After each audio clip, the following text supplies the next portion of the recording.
Alrighty, hey, we're going to wrap up our teaching in Philippians today. We've been going through Philippians for some time now, just kind of a little here, picking our way through it. And today we're going to end up our thoughts in chapter 8, Paul's thoughts, Apostle Paul's thoughts in chapter 8, with thoughts on thinking, right? He tells us how to think. Here's how I want you to think. And he kind of gives us a couple ideas. One is a proactive approach, and one is a reactive approach. Let's look at the text, though. It's Philippians chapter 4, verses 8 and 9. If you have your Bible, you can open up to it. We'll have it on the screen as well, so it's available that way. But Philippians chapter 4, verse 8, finally, brothers, I think it's funny, he says finally, this is like a third time. He's like, no, really, finally.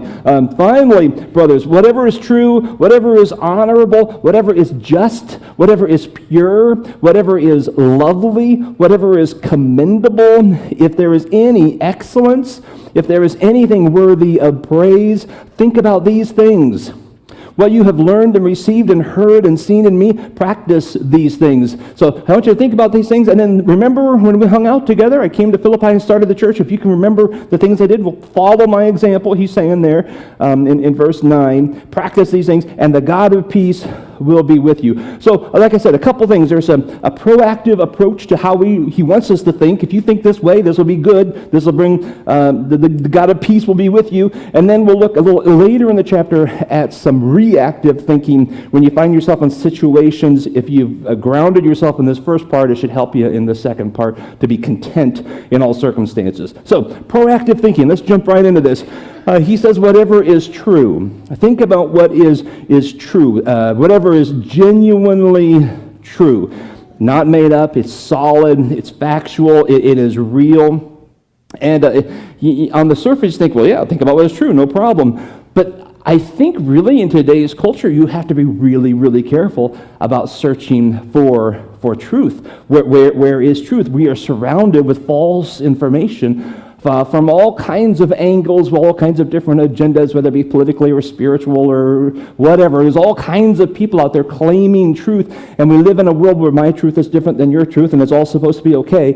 And Paul's like, hey, how about we think about what's really true?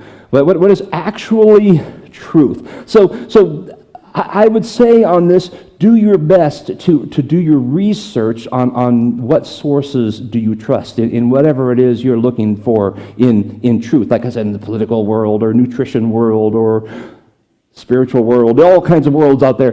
Find truth. Do your best to find sources you can trust. Even Bible commentaries and Bible teachers, and some get really popular sometimes with the podcasts and videos and Bible study tools. Sometimes even they will come in and sneak in, and they will undermine truth if you're not careful. So know truth, seek truth.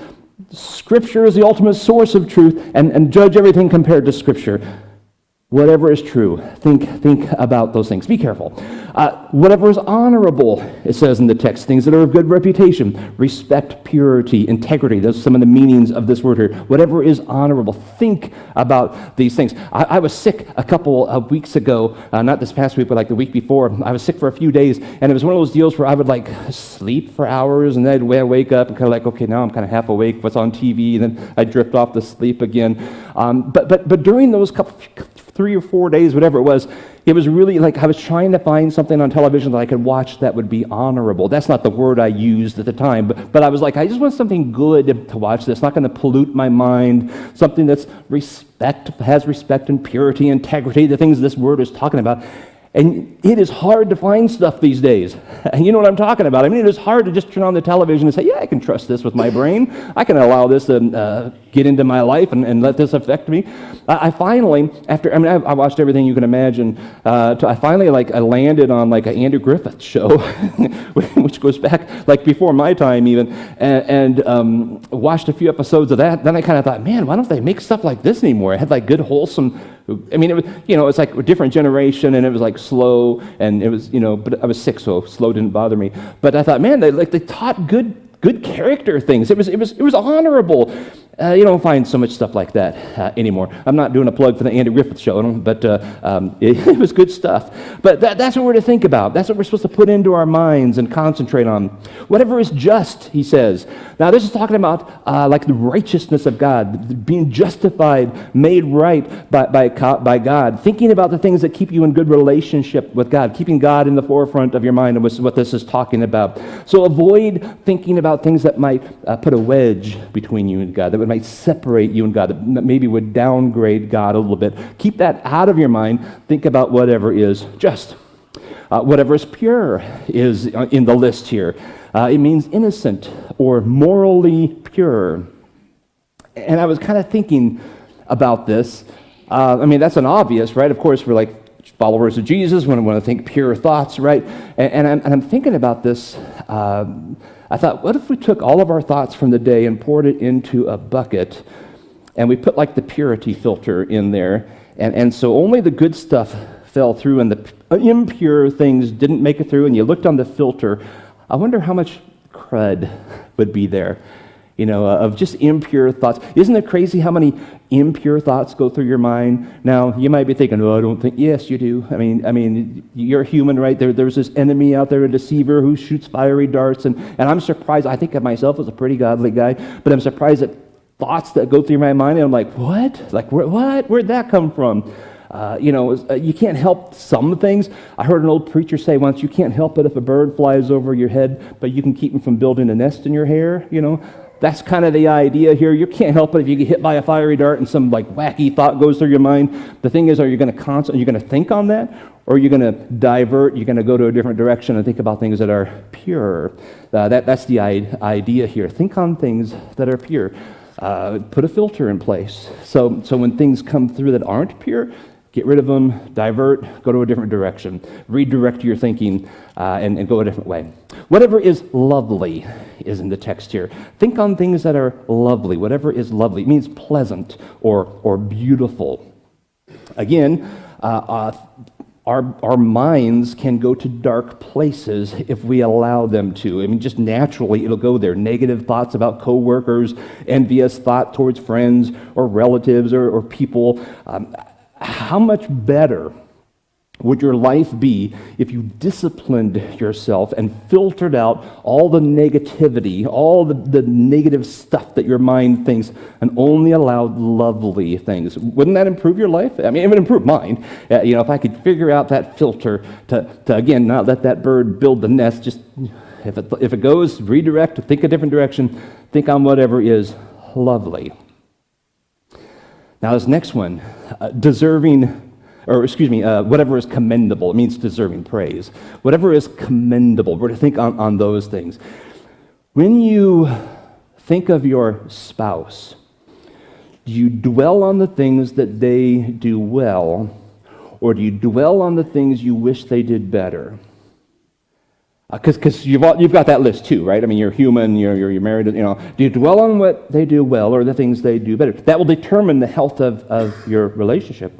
When you think about your job, do you spend time dwelling on the parts you enjoy or the parts that you don't enjoy? Because we're going to have both of those in our jobs too. That will determine how much you enjoy working where you work. You can talk yourself out of a really good job by dwelling on the negatives, if you're not careful. And that's just, Paul says, whatever is commendable. When you allow your mind to camp out in a particular area, it will dramatically impact every moment of your day. It'll impact how well you perform your job, how much you enjoy the people you are hanging out with, how much you enjoy your life. It just does, whatever is commendable. Now, I'll be honest, I have to be a little bit, maybe a lot, intentional about this one. I tend to be a little bit of a perfectionist. I try to hide that by being goofy and whatever, but I really am. I'm freaky perfectionist in a lot of ways. And what will happen if I'm not careful is my mind goes straight to the imperfections. Right? I'll do something, and I'll sit back, and all I see is the imperfections. Or I'll be with someone who does something. If I'm not careful, all I think about is the imperfection. I used to get people mad at me when we did set up and tear down. We did that for 12 years. And we had 2 trailers. We'd haul up to the school, all these chairs. We'd unload and staging and curtaining and all that kind of stuff. And I would get people kind of mad at me or upset with me, offended, whatever word, doesn't really matter, because what would happen is they would come in and set up chairs, right?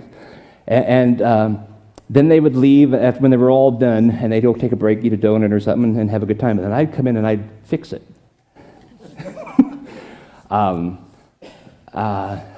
Now, I could have commended them for getting up like really early on a Sunday morning, sometimes in extreme weather, like frigid below zero weather or really hot, sweaty. We had people bring multiple layers of clothes because they would sweat through things. I could have commended them, but all I could see were crooked chairs, and so I'd fix it. Now, most people were like, they didn't care, but there were some who were all offended almost.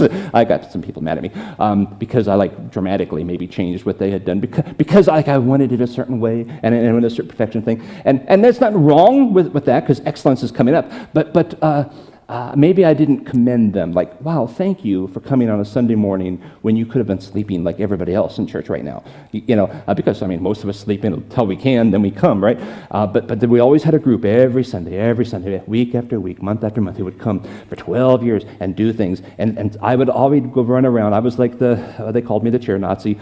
And I would straighten things, and I had levels and straightening sticks, and I just made sure. Again, nothing wrong with doing it right, but maybe a little more commendable would have been a good thing. All I saw were crooked lines, rather than people who were sacrificing and being helpful. And so I have to periodically adjust myself and say, hey, let's commend. How awesome is it that people came in this morning and did this? Anyway, that's a flaw. If anything is excellent, he says, again, extremely good is the meaning here, outstanding. This is dwelling on the positive side of things. You can dwell on people's faults, which we all have, or you can dwell on people's strengths, which we all have. You have both. I have both. And it's going to determine how you view that person by what side you view. I did a sermon a few years ago. Actually, people keep begging me to do it again, so I may do it in 2 weeks. I haven't decided. That is a personality test, basically. And it's talking about the differences we have, how we drive each other crazy, different personalities. We're wired differently. Some are more woo, and some are organized, and some are more planners and leaders. And we just have different personalities.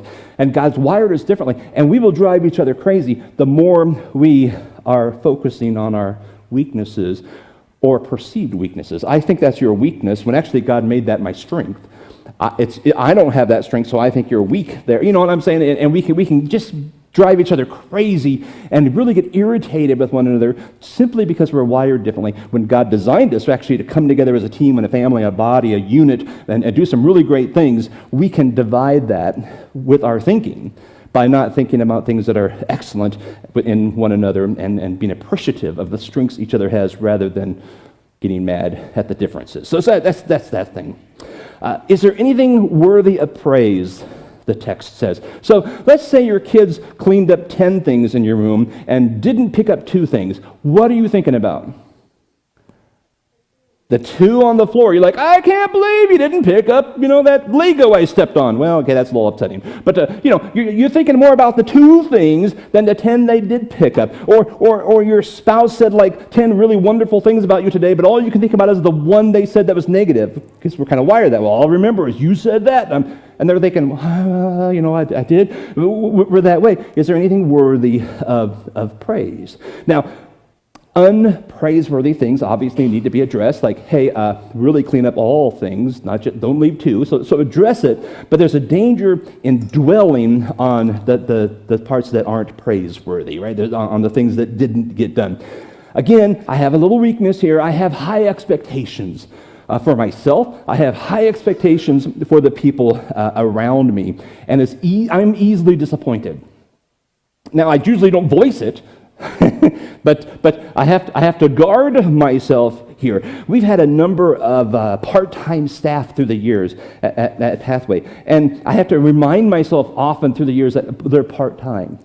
They have full-time jobs. Right now, we're kind of don't have that going on. But we've had many years where we had part-time staff, and sometimes my expectations for them were so demanding that they couldn't fulfill the things I wanted them to do, and I would have to kind of back off, like, okay, think about what's worthy of praise. Same, we have had great leaders throughout our history, and sometimes my expectations are higher than they are even able to perform. None of us are perfect. None of us have the ability to do it all, but if I'm not careful, I will only focus on the things that are not praiseworthy rather than the things that are praiseworthy. So I have to continually remind myself to remember the things that are worthy of praise. Hey, you did a great job doing this. Hey, you did a great job doing that. You're really wonderful in this area. I'm really glad the way God wired you this way, because I'm not wired that way. I think you're crazy, which is one reason I need you in my life, that type of thing, all right? Now, look at these 9 things. True, honorable, just, pure, lovely, commendable, deserving praise, excellence, anything worthy of praise. I kind of looked at that this week and put it in a big pile, right? And I thought, if I were to judge myself 1 to 100, am I a positive thinker? Am I thinking the way Paul wants me to think? I thought, man, I'm pretty good at this. I mean, I have some weaknesses. I'm probably an 85, 90, right? I was thinking pretty good about myself. And then I thought, okay, that's too easy, because that's like really vague. Like, how positive are you? I'm great, Well, all right. So then I thought, okay, what if I gave them all 11 points and judged myself on each one? So here's your homework for this week. Take that list and judge yourself. Be honest with yourself, 1 to 11. And when I did it that way and actually measured, again, it's measuring myself, so probably not as accurate as it could be, but it lowered my score quite a bit. I ended up with a 77, which made me think, I guess I have more work than I think in this area. I think of myself as a pretty positive thinker, but I have some area to grow. A couple I mentioned, but there was more. I was a little more embarrassed with myself than I want to admit. I have some room for improvement. But the thing is, this is a proactive way. If Paul's saying, if you go into your day, every day, thinking, this is the stuff I'm going to think about. This is the way I'm going to think. All the, true and just and lovely and worthy of praise. This is every day I'm going to think about that. It will change your life. It will adjust the way you think about it. It'll make your life so much more enjoyable, and make you a more enjoyable person to be around. I mean, let's be honest. So that's something to work on. That is proactive thinking. Then he goes a few verses later into some reactive thinking, saying, hey, things happen in life. Sometimes they're really great, and sometimes they're really poor. And you can adjust your thinking as a reaction to that to say, I can be content either way. I can be okay with the circumstances. And that's what he says in verse 11, chapter 4. For I have learned in whatever situation I am to be content. Have you all learned that? I mean, I'm learning, but I don't know if I can say it like Paul said here, I have learned. I'm not past tense yet. I'm learning to be content. I know how to be brought low. I know how to abound in any and every circumstance. I have learned the secret of facing plenty and hunger, abundance and need. I can do all things through him who strengthens me. That verse changes when you put it in the context. It's not just like a jogging shirt for runners. It's like life. I can do life with Christ in me. Paul has trained his mind to think about godly and positive things, and through that, he has learned to be content. I love the fact he uses the word learned. He didn't just jump into Christianity having settled contentment. If you're thinking, man, I'm not content, don't get guilty. Just work on it. Learn it. Paul learned it, he said. He figured this thing out. He learned the secret to it. He wasn't always this way. It doesn't necessarily come natural. It means that one of the most impressive spiritual giants in the Bible had to go through a learning process to become content, whether his cupboards were overflowing or he was hungry and haven't eaten for 3 days because there was nothing, whether he was laying in a pile of rocks where people had left him to die, or whether he was feeling great and chipper and running around feeling great about the world. Either way, he had learned to be content. He had to learn how to do that.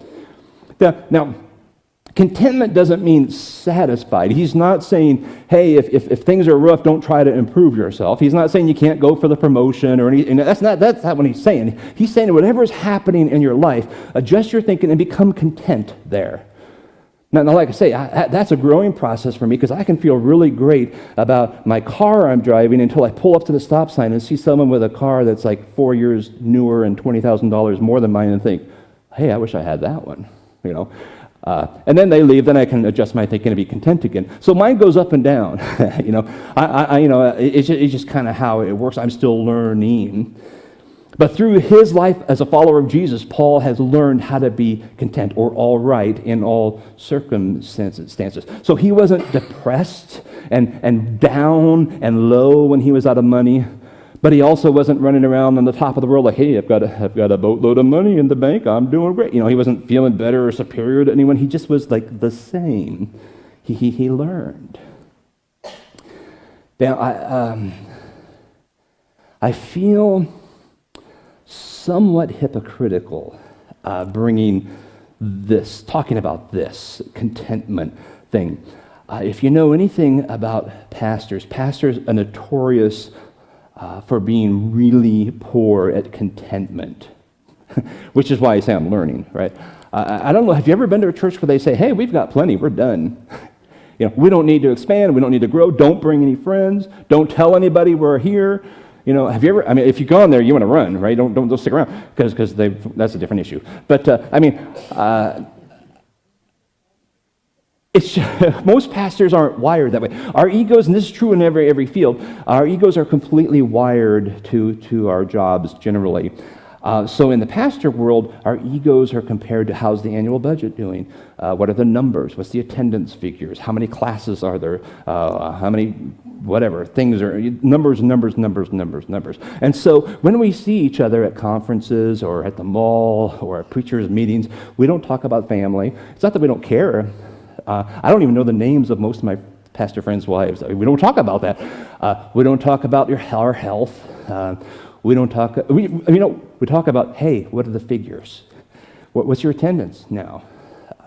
They try to be a little more humble about it anymore. They're not quite as overt, but they're getting to the same thing. Hey, how are things? And you know what they're really asking, right? We don't ask what we can pray about for each other. It's tell me your number, because I want to know if my numbers are bigger than yours, or if yours are bigger than mine. I need to know if I'm a better guy than you. Now, nobody says it that way, but it's connected to the ego. Because right away, if you got a group of guys who don't know each other and they're all pastors, they start sharing the information. They're establishing their pecking order. Who's the expert here? Who's the really good guy? Who's the guy we can ignore? Who's the guy we want to make sure we don't stick around because it's probably going to rub off on us? We don't want that going on at our church, whatever he's got going, because he's got small numbers. That's just what happens. And everybody knows the bigger the numbers, the better you are, and you're probably a better human being, and I wonder if God loves you more, and you're the one who gets to speak at the conferences, and you get to write the books, and you have all the clout, and everybody wants to hang out with you. That's just how it works, right?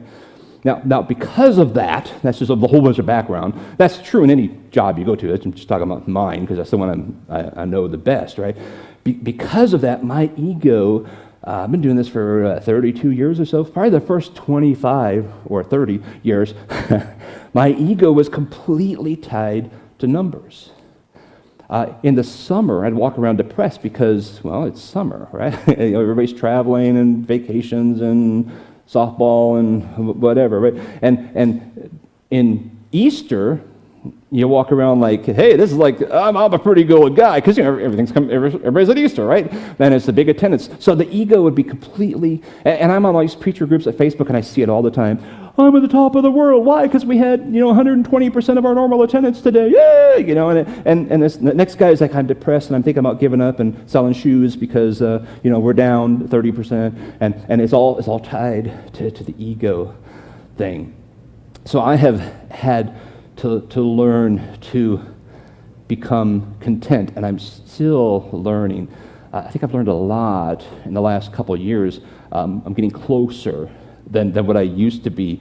But summers would drain me. High attendance numbers would fluff me up. Right? We've had 2 periods in this church's history of mass exoduses, where like once there was about 150 people, I don't remember the figures, between 150 and 200 people actually moved away, and they're all over the country, they're all friends of ours, blah, blah, blah. They're really great, but they moved, right? So all of a sudden, we went from this figure down to that figure, and my ego took a bump. It had nothing to do with me. Like, I can't help it if, John got a transfer to Texas. I mean, it has nothing to do with anything. So, well, we regrew that, and we came back, and everything was great, and we're going again. And then about the time we, get this building, and we pour all this money into it, and all do everything to get here, and my head is thinking, this is about ready to climb. I'm about to go up the pecking order. I'm going to have to be the hero. God's going to love me more than anybody else, and all this stuff. That's when we had about another 150 people move away.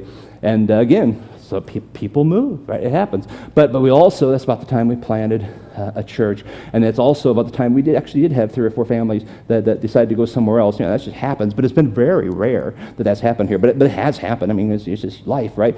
And all that happened like all at once. When I'm expecting the numbers to go up here, they went down here. And so like the last year and a half, I've had to learn contentment at a higher level than I have in the past.